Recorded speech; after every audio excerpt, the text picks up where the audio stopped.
Welcome back to middle education. आज class 9 की हिंदी का पेपर था एंड फाइनली हिंदी का पेपर हो चुका है। देख लो कुछ इस प्रकार से पेपर था। आज के इस वीडियो में देखेंगे कि हिंदी के पेपर का सही उत्तर क्या है। देखो, सबसे पहले कहता है सही विकल्प का चयन कर लिखो। कबीर दास जी की एक रचना है, तो इसका सही आंसर लगाना था ऑप्शन नंबर बा बीजक। नेक्स्ट कह रहा है कि रसखान किस भक्ति शाखा के कवि हैं, तो आपको लगाना था कृष्ण भक्ति शाखा।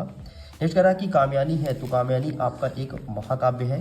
नेक्स्ट कह रहा है कि झूरी के साले का नाम क्या था, तो यहाँ पर आपको सिंपल सा लिखना है, तो यहाँ पर आपको हीरा लिख देना है।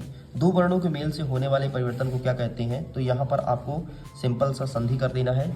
नेक्स्ट हमारा कह रहा है कि इस जल प्रलय में पाठ की विधा क्या है, तो आपको यहाँ पर नाटक कर देना है। ठीक, इस प्रकार से होता है कंप्लीट।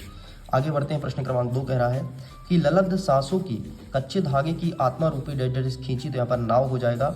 दोहा क्या है, तो एक मात्रिक छंद है। ठीक है। खंड काव्य में जीवन का किसी घटना का वर्णन होता है। लहासा की ओर पाठ में मंदिर में हस्तलिखित डैश डैश पोथियाँ थी, तो 105 पोथियाँ थी।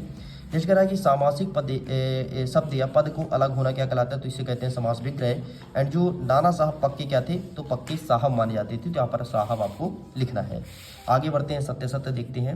सत्य सत्य में पहला नंबर कह रहा है कि रसखान के गुरु का नाम विट्ठलनाथ स्वामी था, तो बिल्कुल आपका सही हो जाएगा। नेक्स्ट कहता है कि उपमा अलंकार में उप का अर्थ समीप होता है, तो ये भी आपका सही हो जाएगा।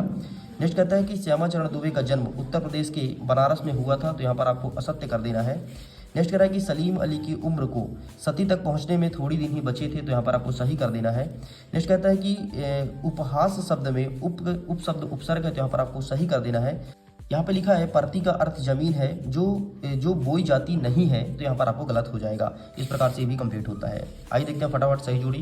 पहला नंबर कहता है आधुनिक काल, तो इसका सही आंसर फा नंबर से मैच करना है। 3 वर्णों का समूह, तो इसका सही आंसर तुम्हें घा नंबर से मैच करना है। 3 वर्णों के समूह को क्या कहते हैं, गण कहते हैं। ठीक है। नेक्स्ट कहता है बुद्धिहीन प्राणी, तो यहाँ पर गधा हो जाएगा। नेक्स्ट कहता है रात का तत्सम आपका रात्रि हो जाएगा। भूमि का आपका धारा करना है, और मेरे संग की औरत यहाँ पर मृदुला गर्ग सही उत्तर हो जाएगा। आगे बढ़ते हैं। नेक्स्ट एक वाक्य में उत्तर दीजिए। पहला नंबर कह रहा है कि छायावाद के 4 प्रमुख स्तंभ कवि कौन कौन से हैं, तो जयशंकर प्रसाद, सुमित्रानंदन पंत, सूर्यकांत त्रिपाठी निराला और महादेवी वर्मा तुम्हें लिखना था। प्रबंध काव्य के 2 वही भेद कौन कौन से, तो महाकाव्य और खंड काव्य। नेक्स्ट कह रहा है कि कहानी के कितने तत्व माने गए हैं, तो नाटक, एकांकी, उपन्यास, ये सब कहानी सॉरी इसमें पात्र, संवाद, परिवेश, भाषा, ये सब लिखना है। नेक्स्ट कह रहा है कि अंधकार का तत्सम क्या होगा, तो अंधेरा होगा। नेक्स्ट कह रहा है कि साक्ष्य पत्रिका के विशेषांक का नाम क्या है, तो भारतेंदु विशेषांक है। नेक्स्ट कह रहा है कि लेखिका मृदुला गर्ग की परदादी ने मंदिर में जाकर क्या मन्नत मांगी थी, तो याद करो मैंने आपको पढ़ाया था कि वो ये चाहती थी कि जो हमारी बहू है उसके लड़का ना हो बल्कि लड़की हो। इस प्रकार से पूरा का पूरा पेपर है, देख लो। ठीक है। बहुत सारे क्वेश्चंस जो मैंने बताया था वही आया है, और बूस्टर डोज से तो 100% क्वेश्चन देखने को मिला है। तो चलिए स्टूडेंट्स, अब ठीक ऐसे ही हम नेक्स्ट अपडेट की तैयारी करेंगे। Thanks for watching, bye bye.